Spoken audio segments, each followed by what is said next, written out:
No wonder I love spicy food. I need a little bit of happiness in my life. Hi everybody, welcome back to my channel. This is Las Gordas. My name is Jackie and I'm here doing another mukbang with my sister, Giselle. And today we are going to be eating spicy Korean noodles, dumplings, some eggs, and Giselle's gonna be enjoying some pozole on the side because she does not have the stomach for spicy noodles. Hey, that's what she's going to be munching on. There is no chile in that, but I love spicy food, so I'm gonna be eating spicy Korean noodles. This week we are going to be talking about mental health, and it has not been a great week for my own mental health, so I thought that it would be a great topic to talk about this week. Before we dig into that, I'm gonna dig into these noodles because I've just been staring at them. I have here a piece of Spam and they go really well together. So here's the first bite. Giselle, are you gonna take a bite of your pozole? Yeah. Okay, here you go.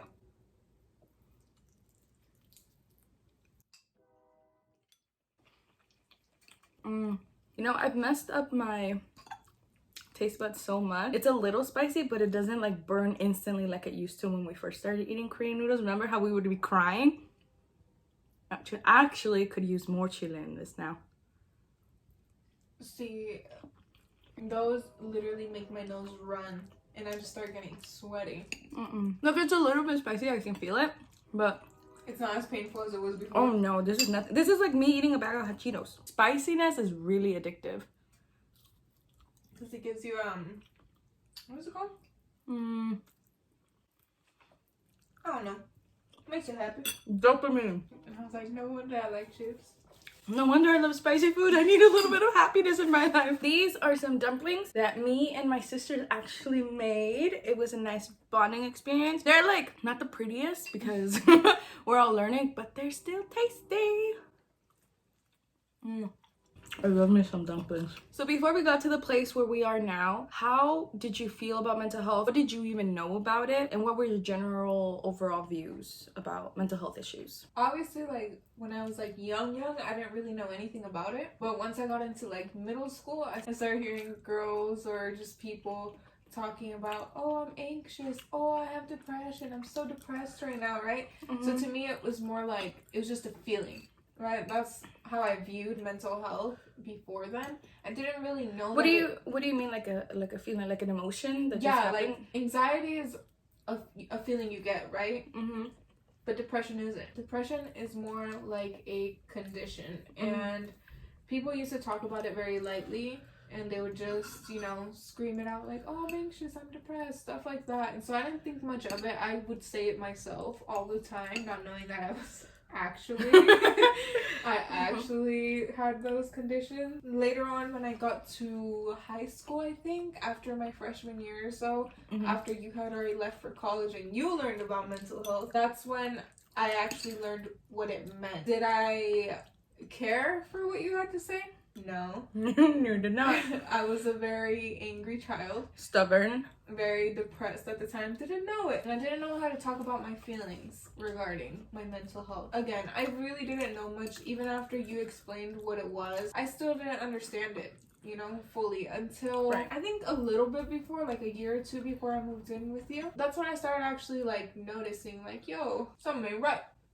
You know, like I don't just feel depressed, like I am depressed. And I guess now I kind of fully understand it. I don't understand how others could feel when they're depressed, but I understand when I am not doing so good, when I'm anxious, like I know the feelings, I know the things I do, stuff like that. I know my triggers. How are you doing now? I'd say right now I'm not doing the best, you know, like I'm not perfect right now considering the fact that we're going through a pandemic and we can't really do much, you know. But I've been worse. I've been a lot worse. I'd say right now I'm a lot better than I have been in the past few months. And you, has your mental health, or when did you actually learn about it? Llame chile. But look, I'm almost like halfway done with my noodles.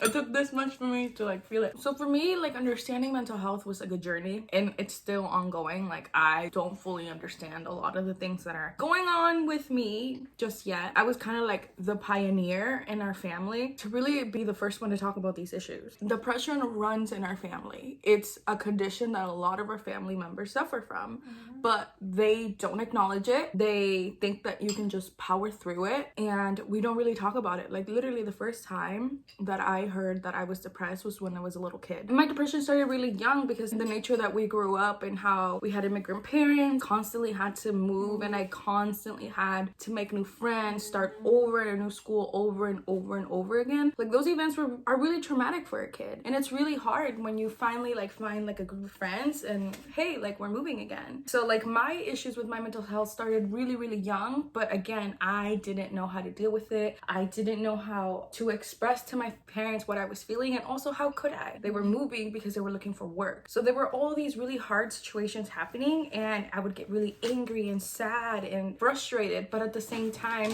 you can't express that because you understand why it's happening. Right. Yeah. And how do you tell your immigrant parents that? Your immigrant parents who are just trying to give you a better life, that the constant moving is not good for you. How do you even say that? You can't, because you're supposed to be grateful for everything that they're doing. Yes, I'm totally grateful for everything they did for me, but also there was never an acknowledgement of, we get that this is hard for you too. I think that comes from like the fact that we were so young, so they figured, oh, they're young, they can make friends, like no problem. No, that's not exactly how it was. I think my anxiety, which is diagnosed, I think that my anxiety definitely came from that, because growing up I was never a very outgoing kid, but I was never anxious when I was young, like very young, up until we started moving around. We would move around every year, every 2 years, every 3 years, you know. We were never in one place for more than 3 or 4 years. And I think that the lack of friendship and trust and community that we had caused me to get very anxious and very antisocial at a young age. And again, like you said, our parents, like, they wouldn't have even understood what that was. We didn't understand what it was. We knew we just had to leave because mom and dad didn't have work anymore. They had to go find something else. And I think like for me it was specifically hard because we moved so much that like I got to experience moving to a different country and coming back. I was the only one old enough to really understand what was happening. I went to kindergarten here in the US. Then I spent 1st through 4th grade in Mexico, and then in 4th grade my aunt just went and she was like, you're gonna live with me now. And then I had to come back to the States. My mom had chosen to let me forget my English. I had to relearn another language. I was in a completely different country. I didn't even have my family with me. Like it all was so confusing. I felt so lonely, but at the same time I understood that this was a sacrifice that we were making as a family, and I needed to be grateful for that. And so I was never really allowed to be sad about it because my aunt would be upset if I was sad about it. But I think that that comes from like our community not talking about mental health, and the fact that we don't view mental health as being real. We don't ever acknowledge stuff like that, you know? When do you ever have our cousins, or, you know, like, when do you ever hear their parents talking to them and being like, hey, how are you feeling today? Oh, did this make you upset? Situations like that. We don't talk about feelings, let alone mental health. And so I think it's very hard and troubling for most of us who come from immigrant backgrounds, because they don't understand it. So how are they supposed to teach us about it, you know? Because nobody ever gave that to them. Exactly. So how are they supposed to know that that's what you're supposed to give to your children? Exactly. Now, I am glad that our parents are learning with us. You know, it's not just us teaching each other, we're teaching them too. And they care about it a lot, you know? Like, they've improved a lot over the years. Especially with our youngest sisters, you know, they're very top of their mental health. They're very understanding now. Yeah. So going back to like my journey of like self-discovery with mental health, that was like my foundation. That was like my childhood. It was really like I understood the sacrifices that our family was making, and at the same time I was suppressing any sort of negative emotions that I was going through, that because I was supposed to be grateful for the opportunities that were given to me. And of course I was, but there was never a space where we could just openly talk about how hard it was on me too. And so from a very young age I was just kind of taught to bury everything, to just, this is the way the life is. We all have to tough it out sometime, and things are gonna get better in the future. And I feel like that's the main reason why I didn't like collapse into myself, you know, because there was always like in my head, that's what kept me going. I'm like, in a few years this is going to be better. In a few years I'm gonna make it to college. In a few years I'm gonna have a good job, and I'm gonna be able to help mom and dad. Like, there is an end goal to this, and if you just keep looking forward, it's going to get better. That's why when I got to college and I was finally there and it didn't live up to to my expectation. Because my whole life I was like, I'm gonna get to college and everything's gonna be fine. And then I got to college and I was like, my life isn't magically fixed. All of these emotions that I feel inside of me aren't magically gone, and now I'm just happy. Like, this is not my happily ever after. And now you're also telling me that the world that I thought cared about me and the world that was going to help me be successful is not actually what I think it is. All of the things from my childhood and everything that built up, plus discovering that the world works a certain way that you didn't know that that's how it worked, all those together just came all over me, and it just became too much. And that's when like my mental health crashed, and I just experienced to this day the worst depression I've ever felt. Like, it was so bad that I couldn't leave my bed, that I would just wake up and the first thing I thought about was, okay, only so and so hours and then you can come back to bed and go to sleep again. I would go onto campus and I would wear my hood, like even if it was like 80 degrees, I would wear my hood and I would just be looking straight down because I was too anxious to look anybody in the eye. I didn't feel like I belonged there, and I felt that if I looked somebody in the eye, they would actually come up to me and tell me that I was worthless. At the time, I thought that was completely normal.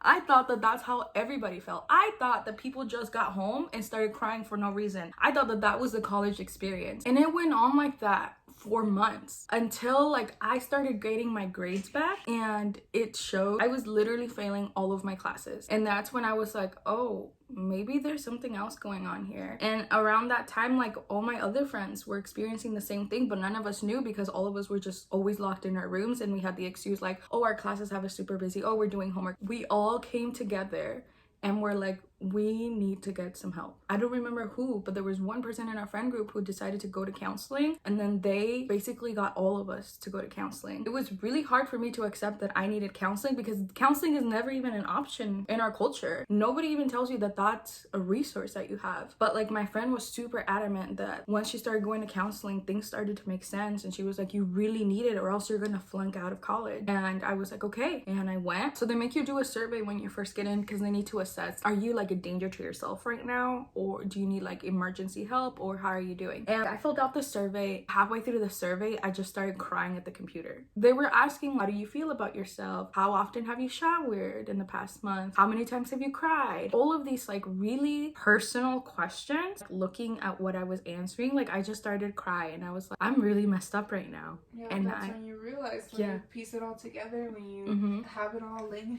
front of you, you're like, wow. I literally couldn't lie to myself anymore. And then it was like the anxiety. I was sat there and I was like, maybe I should just leave. I'm too much of a mess. Nobody can help me. And the receptionist saw, she could see that I was like teary-eyed, and she gave me a nod and she was like, it's okay. She was so nice. She brought me some tissues and she was like, I can sit here with you. And I sat there and I finished it, and she was like, okay, wait here and then we'll do a initial appointment with the main people, and then they'll partner you up with somebody who is a good fit for you. I was paired up with somebody named Derek. It was really helpful to be partnered up with Derek. Derek was a really great therapist for me. But then when I got partnered up with Vida, which was my more permanent counselor, Vida was the one who really helped me with my mental health. With Derek, we were just kind of scratching the surface. It was like this surface petty level things, like me and my friends are fighting all the time. Like I was just talking about like the immediate things. And then once I got with Vida, second meeting, we were talking about like deep childhood stuff. And I was like, where the hell did this come from? Like the main thing that I was afraid of with therapy is like, how am I supposed to tell a stranger all of these things I'm going through? How am I just gonna sit down and start spilling my life away to like somebody who doesn't even know me? Like they're just gonna judge me. But that's not what therapists do. Therapists basically are there to help you get to know yourself. It sounds really weird because you're like, how do I not know myself? You can lie to a therapist all you want. Even if you don't give your therapist the truth, they ask you a question that you have never thought about, and now you learn something new about yourself. And it gets you thinking. And it gets you thinking about,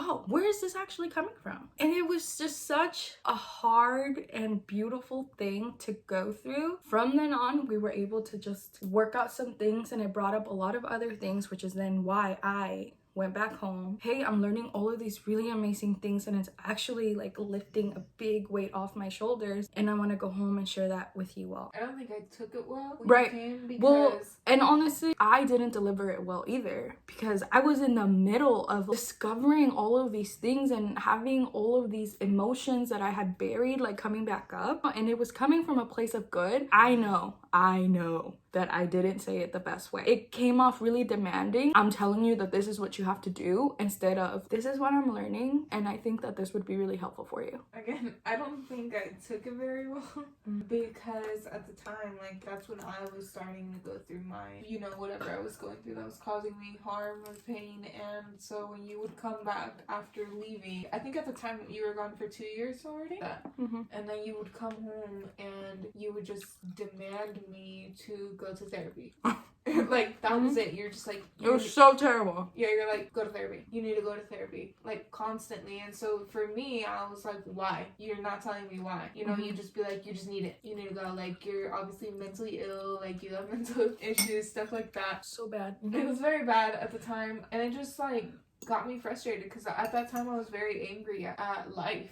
Yeah. And so the fact that somebody was telling me that, oh, hey, you're going through this traumatic experience right now, but also your mental health is your fault. So you need to go and get therapy. So that was really tough for me at the time. I still haven't gone, but I think that after being here, having to have real adult conversations with you more often, I think I'm starting to realize that, like, it's not as scary as it seems, you know, especially after our friend, like, had me kind of have a therapy session with her. I think that kind of opened my eyes to it because I was like, yo, like, why am I crying right now? Like, yeah, we're talking about school, why am I crying? Like, it's not even that serious, I'm doing great. We kind of build, like, this bubble around us. Just like, I have good grades. Hey, like, I have a good job. I have all of this. Like, I should be happy right now. And you just, like, make yourself so busy with A, B, Z things. And then when you're finally alone, you just get really frustrated with yourself because you're like, I'm doing everything I'm supposed to do. Why am I not happy? I mean, I'm 20 right now, and I've had this trauma, and I was diagnosed when I was like 14, you know? So that's 6 years ago. 6 years that it's taken me to accept the fact that I need to go to a professional to help me understand myself. And it's not because something is wrong with me. It's because if I don't get this help, I will never fully understand myself, and I will keep causing problems within people I love because of it. Like, that is preventing you from being, like, the best version of yourself. Exactly. And I've been feeling that a lot lately. I feel like I'm not my best right now, but I'm also not my worst. I just think I finally want to know who I am. You're a baby. You're only 20. And it's only been 6 years that we even talk about mental health in, like, the slightest bit. And it's only been, 3 years since we're actually being really open. And it wasn't until, like, we started living together where we actually got to know each other. Like, everything is happening really slow because we have to unpack the years and years of burying our feelings deep down within ourselves. It's not something that's really easy. It's something that you have to be really brave, and you have to be ready for. You can't force it, or else it's not gonna go well. When I stopped going to therapy, I was like, oh my god, yes, I decompressed, I understand myself. And then after that, a whole lot of things have happened since then, like this right here. I still haven't dealt with that. I've just kind of been like, go since this happened. And now I'm just like, maybe it's time to actually talk to a professional about how I'm actually feeling about this and understand and process what I went through, instead of like, I went through that, like, yeah, it wasn't as bad as I thought. I'm alive. I'm really grateful I'm alive. Yes, I'm alive. And yes, I'm happy that I was able to get the care that I needed, but also I was really angry for a really long time because it's not fair. And it actually wasn't until TikTok. I wear shirts like this all the time. Like, this is how I've always dressed. And I was like, I'm not gonna let my scar stop me from that. And when I started posting videos on TikTok and people started seeing my scar, I started getting DMs from a bunch of girls, actually, who were like, I have the same scar. Like, this is the first time I've seen somebody with your scar. Like, there were so many of those things. And it wasn't until I started hearing their stories that I stopped being angry that it happened. So yeah, like, if it was up to me, I would see a therapist once a month for, like, the rest of my life. Because we are so complex as people. There is so much to unpack and understand about ourselves. I honestly thought after those 3 years of therapy, I was gonna be fine. I was gonna understand myself completely. Everything was gonna be great. But life keeps going. More challenging things happen to us, and because of the behaviors that we have used in the past to, like, keep ourselves alive and keep ourselves going, those kind of things return. And we need to be able to talk to somebody. Your close friends and your relatives are not your therapist. Please do not use them as your therapist, because they're your friends and your relatives. It's not their job to make sure that your mental health is 100% okay all the time. We shouldn't be doing that to the people we care about. We need to take a little bit of accountability within ourselves and take the necessary steps to try to make ourselves better. If you have access to it, I highly encourage you to seek counseling and to talk to a therapist. And I'm gonna try to do that pretty soon too. So now let's talk about why we even got to this point, why it's so hard for us to talk about our mental health with each other and our families overall. And that's because the Latinx culture does not have room for mental health. We don't talk about it. We don't ever see it in media, and all of our stories from telenovelas to fairy tales always talk about how you might go through something really hard, but at the end of the day, you're gonna be happy and you're gonna get that happily ever after. You're never actually taught that you can talk your feelings through. In novelas, there's always the heroes and there are always the villains. The villains, they're just wanting your downfall. There's no reasoning with them. They're just evil people. You can't talk to them. They deserve to be killed off. In the novelas, that's what always happens. The bad people, they either have a horrific accident and they end up in a mental hospital, or they get murdered. That's it. They just kind of get erased, or they go to jail and they're just miserable for the rest of their lives because that's what they deserve. People grow up seeing all of that. So whenever there is a minor conflict in school or a conflict with one of your relatives, you don't ever talk it out. You just don't deal with it. They become the villain of your story. There's no reasoning with them. They're just a terrible person, and there's always malicious intent. And so we create a culture of people just being vicious to each other, where there's only gossiping, where you can't actually ever be happy for another person's success because your first feeling is always going to be jealousy that you didn't get that first. Yeah. You can't ever talk it out. You're always just bad mouthing somebody else. And that comes from a lack of being able to understand your own emotions, because you don't understand what you're experiencing and what you're feeling. It's easier to just place all of those negative emotions onto somebody else. That's what I do.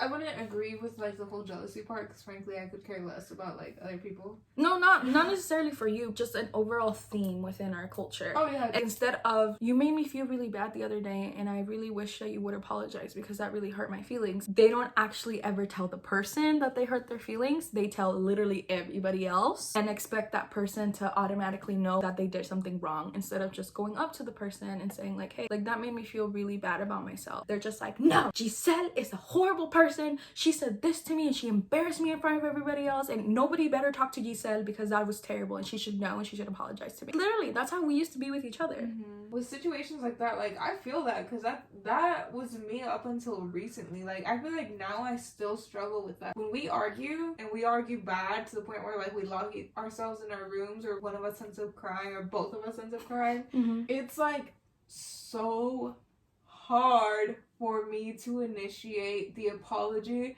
or to even initiate the conversation of hey, why did we blow that out of proportion, I'm sorry, I apologize for being a douche. It is definitely because we're not taught that at a young age, You're not taught to acknowledge when you were wrong. When you're wrong, or when you cross the line. Or to apologize even though you're upset as well. Situations like that we're just never taught. Yeah. And so it's harder when we're adults, and I feel you keep bringing up emotional intelligence. I feel our emotional intelligence is so weak because of that, because we're supposed to bottle everything in and just, move on and stay angry.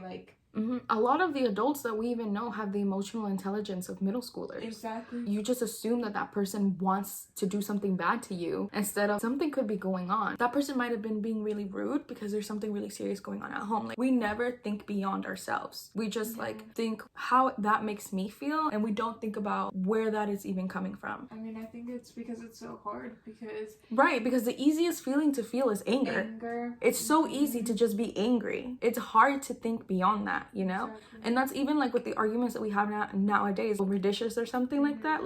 Even within the argument, I sometimes catch myself, I'm being ridiculous, but because I'm angry, and I'm I choose to keep being angry instead of, me too. Oh, I overstepped. Even now, where we understand where some things are coming from, it's not an easy thing to accept that you're wrong. You brought up that this week was not great for you. Believe me when I tell you, I noticed so well.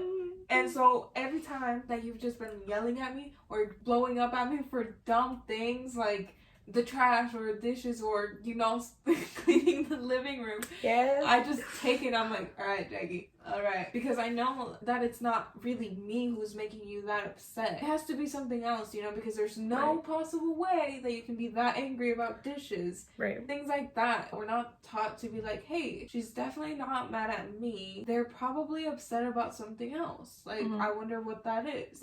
I guess I'm just glad because you have the experience of going to a therapist and learning about yourself and learning about how to communicate. I think that has helped me a lot as well, even with our relationship, because like you said, we're still learning about each other because you were gone for so long. And I guess I just appreciate, even though we argue, we talk about how it makes us feel afterwards. Even though we might have like a really huge fight, usually like the next day or even a few hours after, we're like, hey, let's talk about why we got to that point. Because it's so sad to me to see like people within our own families that don't really have a relationship with their siblings. That's not something that I want to happen with us. I want to be able to talk to you. You made me super mad. That was really not okay. To talk about that instead of just letting it build up and just being like, Giselle's just being such an asshole. Like, I don't understand why she's being so rude. We'll do that every now and then, but eventually we'll have a really hard conversation. I acknowledge that I hurt your feelings and I'm really sorry for that. And we'll have a conversation about it. That's emotional intelligence, and that's being able to communicate with one another. Because if you just keep bottling everything up, it's gonna blow up. That's what happens. Like, it's not gonna be genuine. It's not gonna be a genuine relationship. And why would you want to have that with your family? Why would you want a fake relationship with your siblings? Why would you ever let it get to that point? Once you understand all the toxic things that you do to one another, why would you choose to continue doing that? We've been having really tough conversations a lot this year.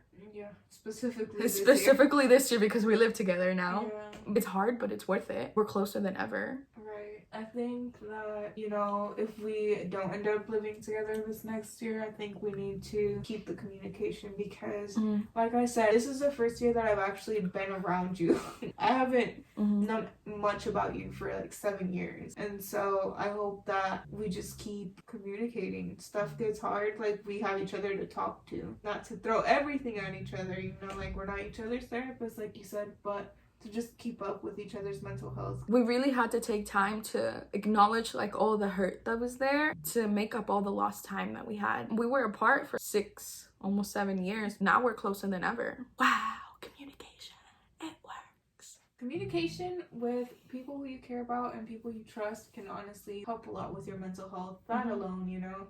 So try to just communicate with your siblings, with your parents, you know, let them in on how you are feeling. When somebody hurts your feelings, make sure you tell them. Yes. You can't let them assume that they know what happened. Like, most of the time people say things that they're oblivious to because people don't know people's triggers. People don't know like what's really gonna hurt them. You have to be aware of what you're saying, and if something hurts your feelings, be strong enough to tell somebody, hey, that's not okay, please don't say that to me anymore. Most of the time people will be like, crap, like, I didn't know that, I'm sorry. And if they have a negative reaction to it, do you really want that person in your life? If they don't respect your boundaries, do you actually really want them to be a part of your life? I think it's important for people to see people being vulnerable. That's the biggest thing that we're all afraid of, is being vulnerable with somebody and then somebody possibly using that against you. Yeah. And again, that's like telenovela crap. Real people real people have feelings, and real people wouldn't do that to you. And if they do, why would you want them to be a part of your life? Being vulnerable is so relieving. Being vulnerable is really hard because we're taught to show each other or show others that we are strong. And once you actually break that barrier and you're vulnerable with others, I think, like you said, it's very relieving and very soothing in a sense. It's like, you can breathe. A burden has been lifted off of you. Exactly. Yeah, because it's like you hold everything in for so long and you're only human. You're bound to break down. And that's completely normal. And you should be able to do that. And you should be able to be vulnerable with somebody so that that weight can be taken off of your shoulders. This is a super vulnerable video for me. Like, honestly, like talking about my mental health so publicly. But it's important for me to show people that this can be really helpful. And you accomplish nothing by like taking all of this on by yourself. You're only hurting yourself. And others. Yeah, so if you got anything from this video, let it be. Therapy is a good thing. It's not as scary as we make it out to be. Communication is so important with everybody in your life, whether that be close friends, relationships, or in your work. Emotional intelligence. People are not out to get you. There are other things happening in people's lives that make them act the way that they do. You should never internalize everything that somebody does. And 4, please don't ever be afraid to be vulnerable and allow yourself to be vulnerable around the people you love, because that will show them how much you care. Don't forget to take care of yourself. Always check up on your friends, on your siblings, even your parents, especially if they're immigrant parents.